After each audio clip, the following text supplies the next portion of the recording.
This is the Kazdoy Closet. I'm Kazdoy. This is not my closet, but it is other stuff that I love. And today I wanted to do a very short episode, hopefully, because I saw this film last night. I wanted to share it with you. It's called The Amazing Mr. X, and it's from 1948. 78 minutes long, beautiful black and white. This is about a widow who believes her dead husband is coming back from the afterlife to visit her. Soon thereafter, she meets a spiritualist who knows what she's experiencing, and that's all I'm going to say. No more plot details, no spoilers. The director I had never heard of, Bernard Voorhaus. He actually made about 35 films or so, none of which I ever heard of. The main actor is Turhan Bey. I never heard of him. He actually has about 45 films to his credit, none of which I heard of, but he's quite good in this. He usually played suave, exotic, mysterious guys, often villains, and he's very good in this film. You never really quite know what he's up to. His own life, too, apparently was rather mysterious. Nobody was sure how old he really was, and apparently he once lived with some Tibetan monks for about 2 years. He had a relationship with Lana Turner at one point, but then he was drafted during World War II, and when he came back, she had moved on, so he was rather crestfallen. He was done with Hollywood.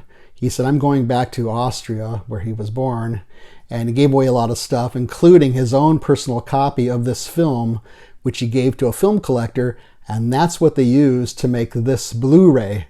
Now, he did come back several years later, near the end of his life, to work in TV, but his belief was that when he left Hollywood in the 50s, people were more interested in regular guys like Jimmy Stewart and Gary Cooper. The other star of this film is the cinematographer, John Alton, who was mostly known for shooting classic film noir like The Big Combo, Raw Deal, T-Men, The Scar, also known as Hollow Triumph.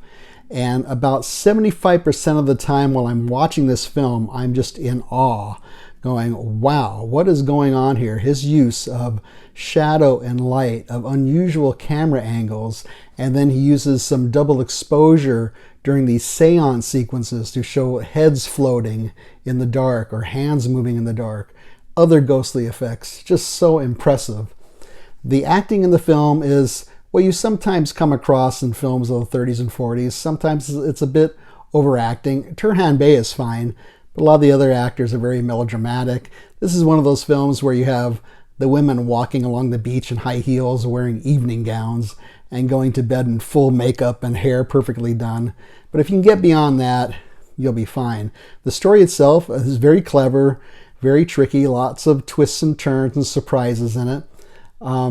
So on this disc, well, you know, the picture, it's kind of odd. It's a little blurry, or I guess you might call it soft focus, a little grainy here and there, and it's a little distracting at sometimes, but overall, I'm guessing it's on purpose, and I'm guessing that they did that to increase the sort of dreamy, surreal quality of the subject matter of what's going on in this film.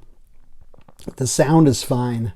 This is on the Film Detective label, and so it has the black case, and it comes with a disc that has a picture inside. It's got a booklet, not very long booklet. It's only about 10 pages, but it's very informative.